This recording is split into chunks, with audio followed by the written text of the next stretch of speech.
Every process of healing in a relationship requires some level of risk. Some level of risk. And now I don't mean like the jump out of an airplane risk or jumping off of a cliff risk, or even kind of going out and doing something new and exciting kind of risk. That's not the kind of risk I'm talking about. I'm talking about the relational risk that occurs in order for you to step into some kind of new way of relating. Risk is required for new pathways, new ways of experiencing relationship to develop. And so that's what we're going to talk about today, especially in the space where one of the pair, either you or the spouse, are experiencing some level of emotional unavailability, that you're not present and available enough to connect to as a spouse. If one of you is experiencing that, we're going to talk about what it's going to take for you to take a step of risk in the context of rebuilding a relationship together.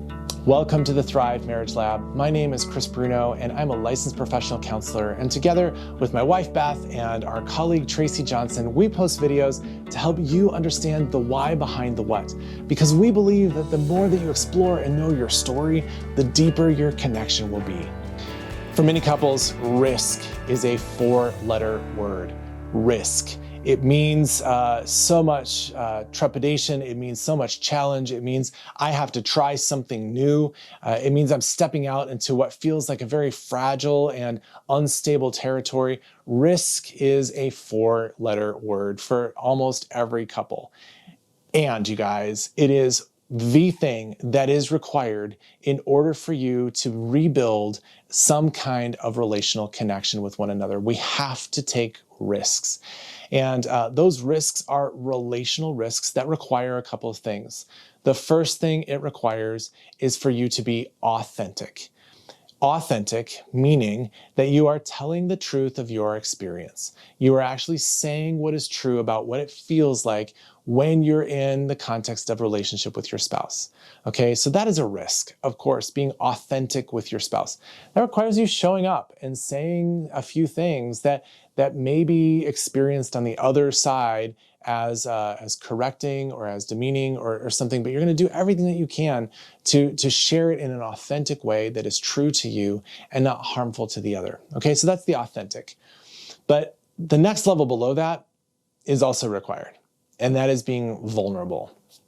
The way that I like to think about this is if authenticity is I'm letting you kind of peer into through the outdoor window. You're standing on my front porch and you're peering through the window into my living room.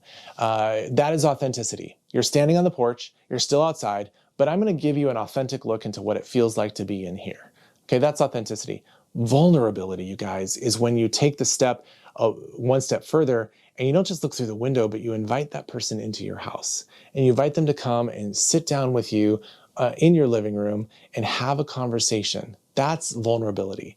That actually means that you're opening yourself up, and this is why it's another level of risk. You're opening yourself up to be impacted in some way. We keep people on the other side of the door because we're afraid that they're going to do something harmful to us. But if we keep on the other side of the door, we also don't open the door to the possibility that they may want to love us, that they may want to be with us, that they may want to care for us. And so if all that we're doing is sharing an authentic side of ourselves, we're actually keeping our spouse outside the door and not letting them in to have some kind of impact. The reality is that if we are protecting ourselves from harm, we're also keeping ourselves from love. And so that risk is actually necessary to both be authentic, to tell the truth about your experience, but then be vulnerable with your spouse to invite them into what it actually feels like. So as you are in the space where you've recognized that one of you or both of you is emotionally unavailable, I think the risk is going to be two things. If you're the one who's experiencing the unavailability, to risk saying some things, to risk moving towards some feeling. And you might need to tune into your body. You might need to tune into your mind, your heart, your soul, in order for you to okay, what am I actually feeling right now in the moment? Am I feeling welcome? Am I feeling scared? Am I feeling anxious? What am I actually feeling?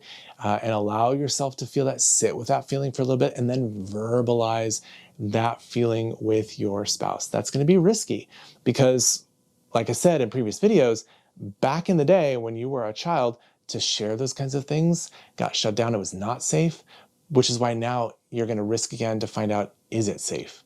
Is it safe? Or is that same narrative from back in the day, is that same narrative the case still today? So it's going to require some level of risk for you to share.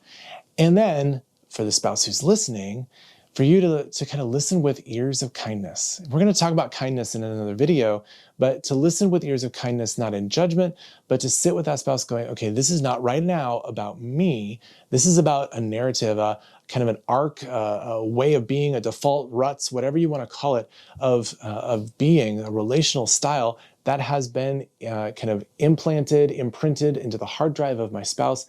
Now they're trying to take some risks. What they're sharing with me is not really about me, it's actually about that.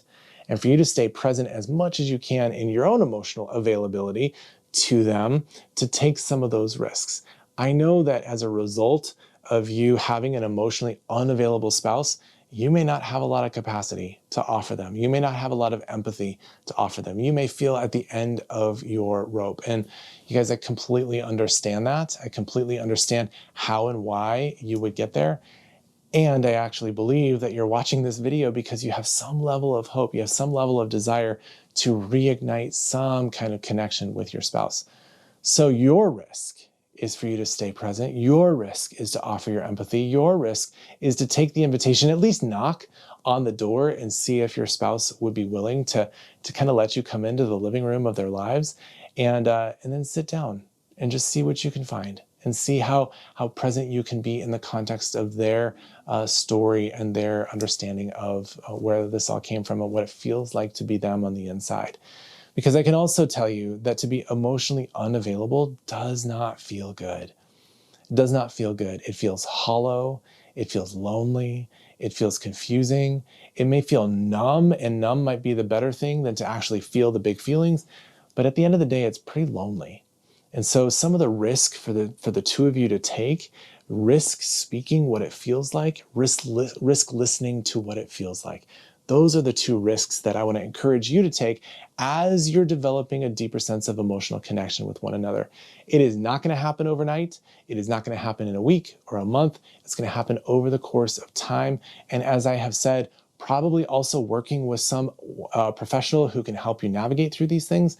But by and large, if you want to start having a couple of those conversations at home, please do. So in the next video, we are going to talk about the power of kindness and how kindness actually moves us into the place of change, that it validates the risks that are being taken, and it moves us into a completely different space. Stay tuned.